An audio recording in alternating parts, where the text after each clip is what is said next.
여러분 안녕하십니까? NWN 내외방송 뉴스를 시작하겠습니다. 화성 연쇄살인 사건의 진범이 33년 만에 수면 위로 떠올랐습니다. 앞으로의 진행 과정에 이목이 집중되고 있는 가운데 이처럼 범죄 관련 DNA 데이터베이스를 이용해 수사를 재개한 사례가 5천여 건에 달하는 것으로 나타났습니다. 자유한국당 박완수 의원이 경찰청에서 받은 자료를 보면 2010년 범죄 관련 DNA 데이터베이스를 구축한 뒤 DNA 일치 판정으로 수사를 재개한 건수는 모두 5,679건이었습니다. DNA 신원 확인 정보의 이용 및 보호에 관한 법률에 따라 작년 말 기준 수용인과 구속 피의자 DNA 22만 4,574명분이 수록되어 있지만 채취 과정에 기본권 침해 문제가 지적돼 헌법재판소는 해당 법률에 대한 헌법 불합치 판정을 내린 상태입니다. 박 의원은 국회와 사법당국은 법 효력이 사실상 상실되는 올 연말까지 대책을 마련해야 한다고 지적했습니다. 어제 오전 검찰총장을 지휘하고 검찰 업무를 관장하는 현직 법무부 장관에 대한 사상 초유의 압수수색이 이루어졌습니다. 검찰 수사팀은 조 장관이 출근하기 전에 미리 자택 근처에서 대기했다가 조 장관 출근 이후 영장을 제시하고 자택을 압수수색한 것으로 알려졌습니다.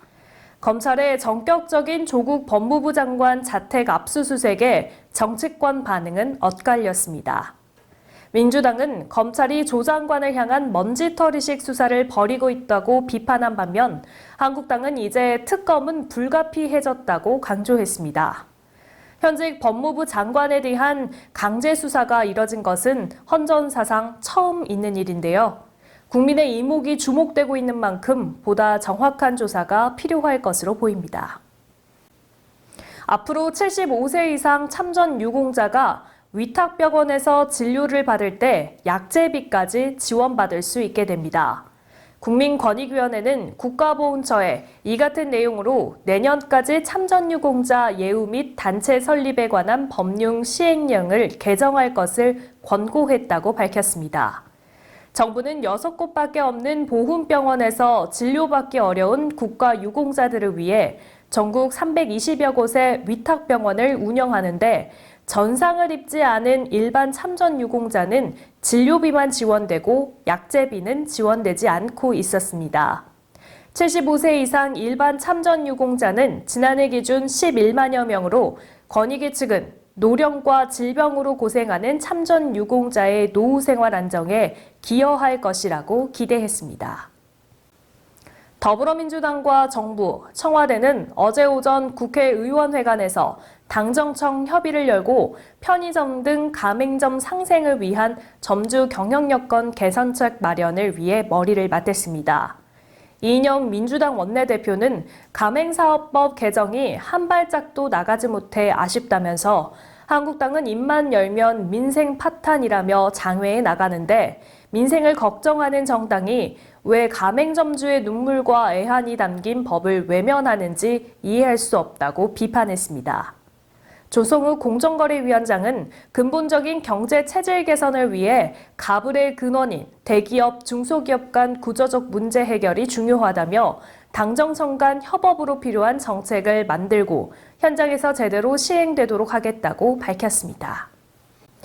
가족으로부터 버려지거나 치매로 실종되는 60대 이상 노인이 급증한 것으로 나타났습니다.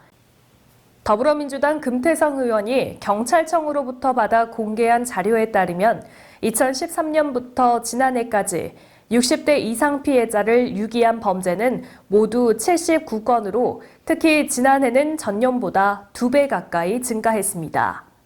또 금의원이 국민건강보험공단으로부터 제출받은 자료에 따르면 60세 이상 치매 환자는 지난해 68만 1천여 명으로 지난 2013년도에 비해 2배 가까이 증가했고 이 기간 동안 경찰에 접수된 실종 신고는 5만 7천여 건을 기록했습니다. 서울 강서경찰서는 임신 사실을 확인하려고 병원을 찾은 산모를 다른 환자로 착각해 동의 없이 낙태 수술을 한 서울의 한 산부인과 의료진을 수사하고 있습니다.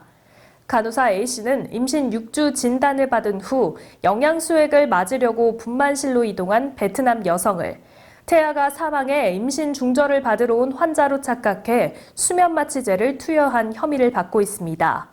이 병원 의사 B씨도 환자 이름을 확인하지 않은 채 동의 없이 낙태 수술을 집도한 혐의를 받고 있습니다. 경찰은 업무상 과실치상 등의 혐의에 초점을 두고 간호사와 의사가 환자를 헷갈려 낙태 수술을 하게 된 경위를 조사하고 있습니다.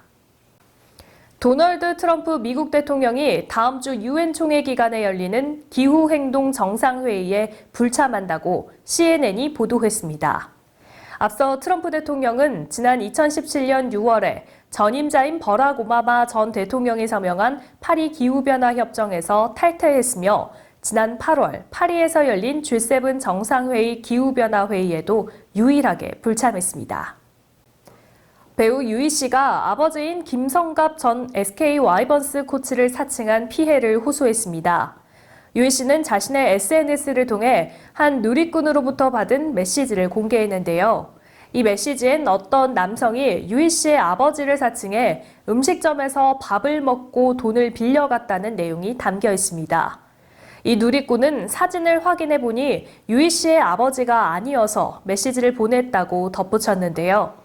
이에 유희 씨는 아버지와 함께 찍은 사진을 게재하면서 사칭을 멈추고 직접 피해 보상과 사과를 하길 바란다고 범죄라고 강조했습니다.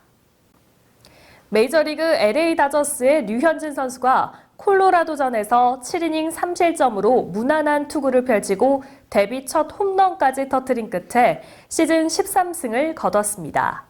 류현진은 올 시즌 팀의 마지막 홈경기로 열린 콜로라도전에서 선발 등판해 1회 솔로 홈런을 내줬지만 2회부터 체인지업 제구가 안정되면서 6회까지 추가 실점 없이 상대 타선을 막았습니다. 7회 투런 홈런을 허용한 류현진은 7이닝 6피안타 3실점에 삼진 8개를 기록했고 평균 자책점은 2.41로 조금 높아졌습니다. 류현진은 5회 타석에서 비거리 119m의 타구로 담장을 넘겨 빅리그 데뷔 후 첫 홈런도 터뜨렸습니다. LA 다저스가 벨린저의 만루 홈런에 힘입어 7대4로 승리하면서 류현진은 6번째 도전 만에 시즌 10상승 달성에 성공했습니다. 조광환 남양주시장은 최근 파주에서 발생한 아프리카 돼지열병 전파 확산 방지를 위해 총력을 다하고 있습니다. 조광환 시장은 17일 농업기술센터에서 이덕우 남양주 축협조합장과 읍면동장 등이 참석한 가운데 아프리카 돼지열병 긴급 방역 점검회의를 개최했습니다. 이날 조 시장은 박창수 농축산지원과장으로부터 돼지열병 발생 현황과 그간 방역 추진 현황, 향후 추진 계획 등을 보고받고 대책을 강구했는데요. 조 시장은 이덕우 조합장과 관련 부서 및 읍면 동장에게 현황과 대책 등을 꼼꼼히 확인하고 단 한 건의 돼지 열병이 발생하지 않도록 초동 단계부터 세밀히 살피라고 지시했습니다. 낮 동안에는 기온이 25도 안팎까지 오르지만 해가 지고 나면 이내 다시 쌀쌀해지는 일교차가 큰 날씨입니다. 아침 저녁으로 겉옷을 꼭 챙기시는 게 좋겠습니다. 오늘 뉴스 여기서 마치겠습니다. 시청해주신 여러분 고맙습니다.